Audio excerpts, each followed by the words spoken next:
औज़ुबिल्लाहि मिनश्शैतानिर्रजीम बिस्मिल्लाहिर्रहमानिर्रहीम।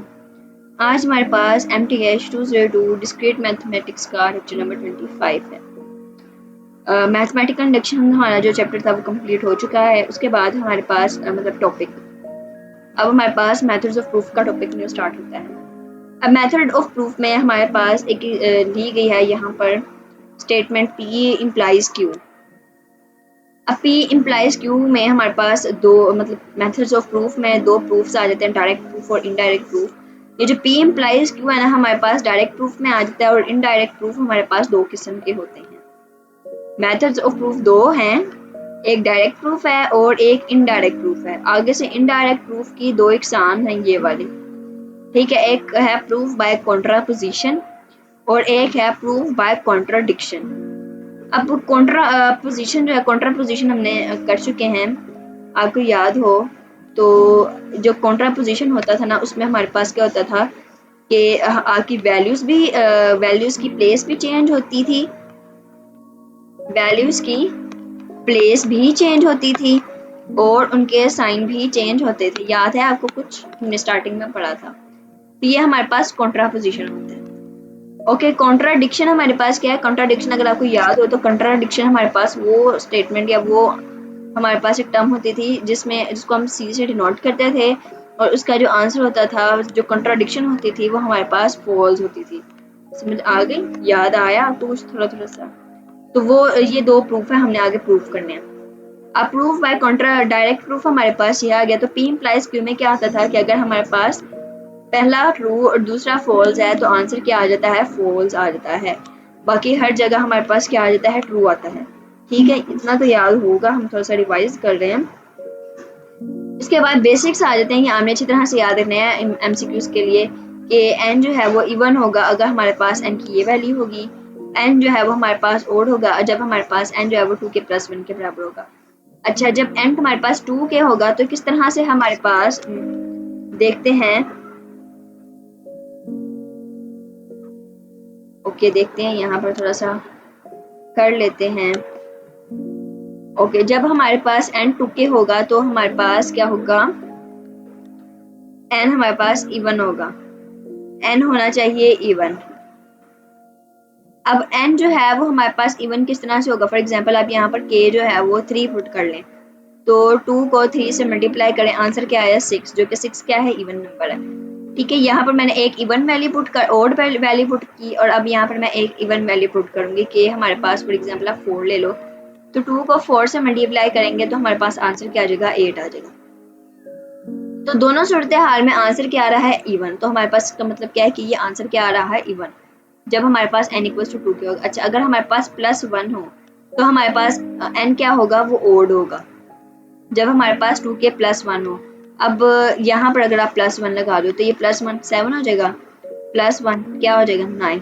तो क्या हो रहा है? हमारे पास 7 और 9 हमारे पास ओड नंबर्स आ रहे हैं। ठीक है, तो ओड नंबर हमारे पास किस कंडीशन में आते हैं? जब हमारे पास n इक्वल टू 2 के +1 हो, और इवन नंबर कब आते हैं? जब हमारे पास n इक्वल टू 2 के हो। ठीक है, दोनों स्टेटमेंट समझ ली। ठीक है, अब जो है वो n प्राइम नंबर होगा। प्राइम नंबर वो होते हैं जो सिर्फ अपने टेबल पे जाते हैं। तब होगा जब हमारे पास जो n है वो लेस देन 4 होगा for all positive integers r and s। अगर हमारे पास n जो है वो r डॉट s के बराबर है तो हमारे पास जो n है ना, r जो है वो 1 के बराबर हो, s भी जो है 1 के बराबर हो। ठीक है, integer n is greater than 1 is composite. Composite कब होता है? जब हमारे पास n equals to r s, r भी 1 के बराबर ना हो और s भी 1 के बराबर ना हो।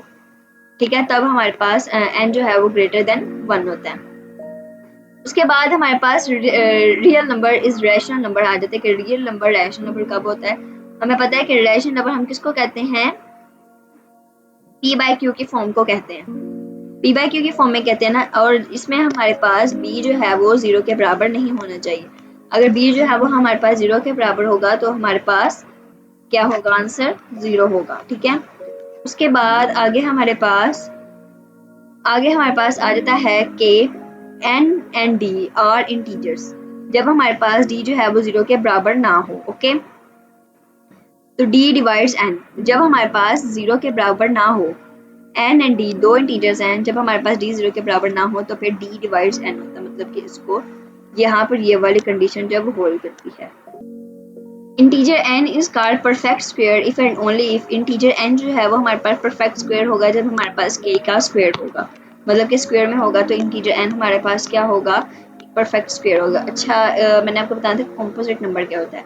कॉम्पोजिट नंबर वो होते हैं जैसे कि यहाँ पर फॉर एग्जांपल 2 ले लें आप, और 2 में अगर हमारे पास 1 और 2 मतलब कि 2 का टेबल 1 पे जाता है और 2 पे जाता है, तो ये कॉम्पोजिट नंबर नहीं है, क्योंकि कॉम्पोजिट नंबर वो कॉम्पोजिट नंबर होता है जिसमें हमारे पास एक वैल्यू 1 आ जाए और दो ऐसे मल्टीपल्स हैं जो आपस में मल्टीप्लाई करके हमारे पास गिवन वैल्यू लेकर हैं। फॉर एग्जांपल अगर आप 8 ले लो तो 8 जो है इसका फैक्टर 1 भी है, इसका फैक्टर 2 भी है, इसका फैक्टर 4 भी है। अब देखा जाए तो 4 और 2 मल्टीप्लाई करके 8 आ रहे हैं, तो 8 हमारे पास क्या है, कॉम्पोजिट नंबर है। सॉरी माफी चाहती हूँ। एग्जाम्पल आ जाती है कि हमने यहाँ पर प्रूफ करना है कि जो सम है हमारे पास 2 ओड इंटीजर्स के बराबर होता है। नहीं, the sum of 2 odd integers हमारे पास क्या होता है, A1 होता है। तो m हमने ये ले लिया और n हमने ये ले लिया। जब हमने इन दोनों को आपस में प्लस किया ना तो हमारे पास आंसर जो है वो किस तरह से आ रहा है। ये प्रूफ जो है पेपर में बिल्कुल भी नहीं आते, आपने जस्ट इनका ना याद रख लेना है।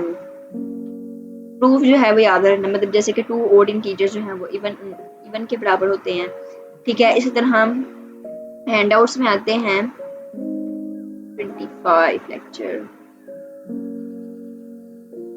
Just a minute.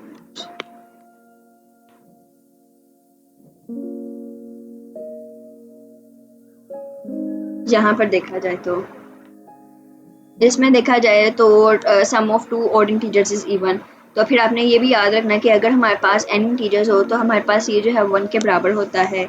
ये ना आपने बस MCQs के लिए याद रखना, ना ये शॉर्ट में आते हैं ना ये लॉन्ग में आते हैं, MCQs में ही ज़्यादातर पूछे जाते हैं। ओके नोट्स की तरफ चलते हैं।